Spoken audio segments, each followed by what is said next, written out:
Episode 7, I believe. This is the second to last episode. I remember it reading 8 episodes or so. So, this one's probably going to end in a cliffhanger, which drives me nuts. But we'll see what happens. Um, Let me see. Hera must answer to the New Republic while far, far away a reunion takes place. I didn't really see much of anything in terms of leading up to this, but I saw a promo of Ezra holding his lightsaber towards Thrawn. Also, there's a firefight of some kind. Um, I don't really have much to say right now. I'm just interested to see where it goes, so let's get to it. I'm only past the scene where they're court-martialing Hera and stuff like that, and all the stuff that Xiono is bringing up is kind of just annoying me at this point. You know what I mean? Like, I get it. He's a double agent or whatever, and he has a secret agenda or whatever. I don't know much about Xiono, but it kind of drives me nuts that somehow, even after they're dead, the Empire is still remaining to be fucking Bigfoot. You know what I mean? How are they getting away with, like, being Bigfoot? They literally went to war with these people, and now people believe that the Imperial remnant isn't still around. You know what I mean? Just because you won the war doesn't mean you wiped them out completely. Like, what am I not seeing here?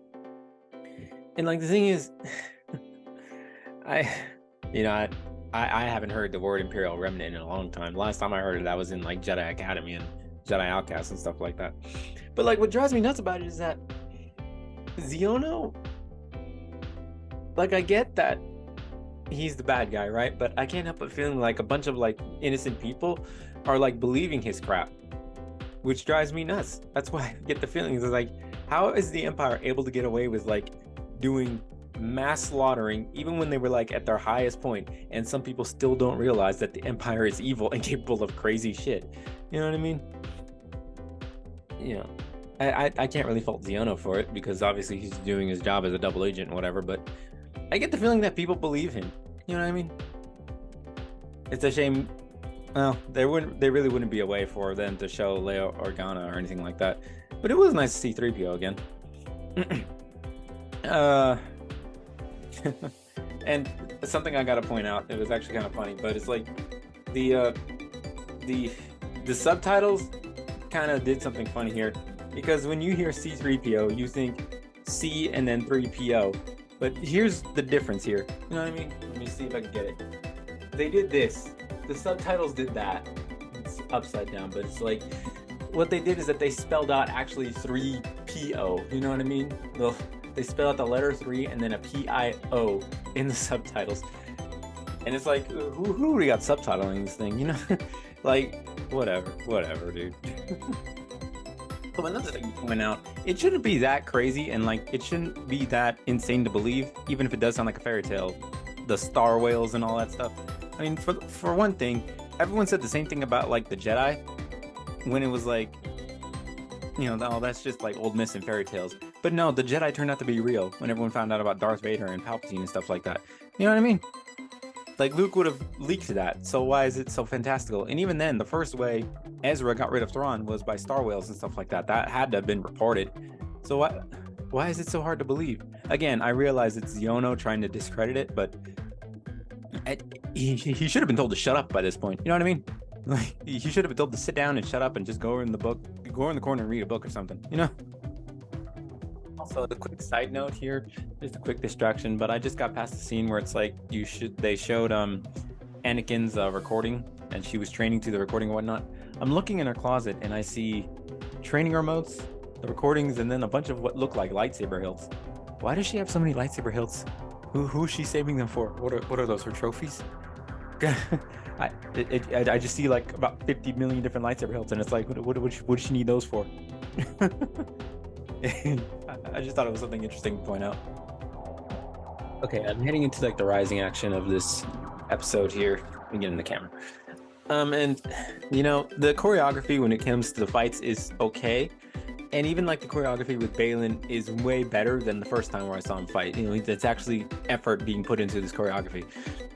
At the same time, though, this is one of those times where it's like lore and realism really gets in the way of it. You know, I can't suspend my disbelief a little bit for this one, because one, she has 2 lightsabers. Baylan should have been cut in half about 7 different times in that fight. For some reason, I couldn't ignore it this time. You know what I mean? It's one of those times where it's like the single saber combat would have been used to its advantage here, but because she uses two, it's hard for me to imagine that she couldn't have taken him down. And in terms of Balin, I don't even know who he is. Maybe he's a powerful Jedi and all, but the fact that Ahsoka was chained by one of the greatest Jedi/Sith in the history of time, I find it very hard to believe that she couldn't defeat him. You know what I mean? It doesn't make any sense to me. And as for Ezra saying, "Oh, the Force is my ally," motherfucker, take your lightsaber. Take your lightsaber, for the love of God. What is with these heroes nowadays making dumb decisions? Okay, episode's done. I'm happy to see the reunion between the three of them. I'm happy they mentioned Zeb also. That's something I didn't point out before, but I'm happy that he's like training troops and stuff like that. It's good to know that they pointed out something from the Rebels lore. Also, just a quick side note, I also feel like that's the most emotion I've seen Ahsoka do in this series. You know what I mean? For the most part, she's been mainly like stoic, happy, stoic, sad, stoic, angry. No, that laugh was probably the most emotion I've seen her do in this entire series so far. Which I don't know if that's a good thing or a bad thing, considering that she doesn't really show too much emotion. I don't know. It's hard for me to judge, but... Another thing I want to point out is I liked the choreography. You know, it was filmed good, first of all. Like, not too many like rapid cuts like a John Fu film, and not too much shaky cam or anything like that like a freaking Bourne film. God, I fucking hate the Bourne films. Well, I don't hate them, but I hate the fucking fight scenes. Anyway, I liked watching it. It was creative, it was interesting, the flamethrower bit was cool. On the other hand, though, it's like there are a couple of things that distract me from it, which to me points out some of the silliness when it comes to it. Like, for one thing, Ezra not taking his lightsaber back. What are you doing? Why wouldn't you do that? You know what I mean? And eventually he like picks up a blaster anyways and starts using it. So I mean, it was weird. It's like he was trying to show off there. It's like, what are you showing off for? Grab your lightsaber. The fight would have ended so much faster if you had that. Sabine always does good work. Ahsoka did okay too in the fight with Balin, though I don't know what it is. I just can't find Balin threatening. I don't know. Like, technically, I guess he should be. I shouldn't have a problem believing he's dangerous. He's defeated Ahsoka once, and he kept up with Ahsoka in the second fight, despite the fact that she was actually using two lightsabers this time.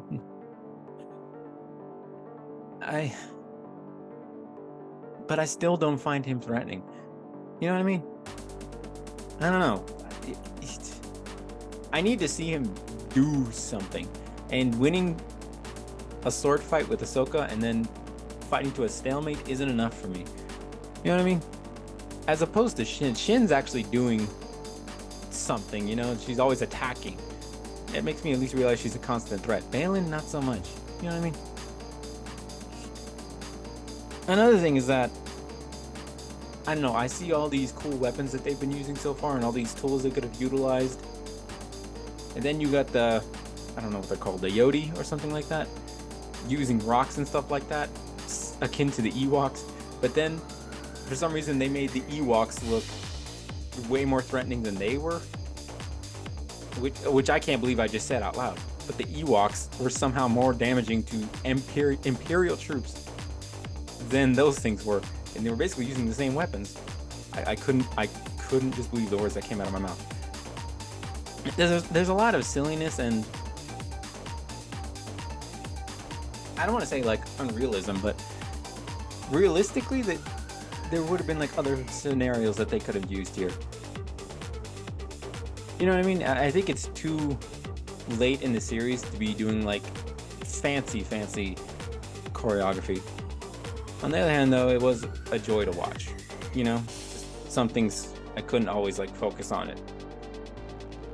So we'll see what happens when it comes to episode 8, because episode 8, at this point, I don't even know if they're going to continue to use the Yodi or something like that, because obviously they don't fight like that. But at this point, I get the feeling that Ezra's going to get his lightsaber back. And I think the gloves are going to come off, you know what I mean? So hopefully in episode 8, I'm not too distracted by the silliness of the situations all the time. But anyway, as for episode 8 in a whole, it was okay. I liked the idea of Ezra and Sabine catching up.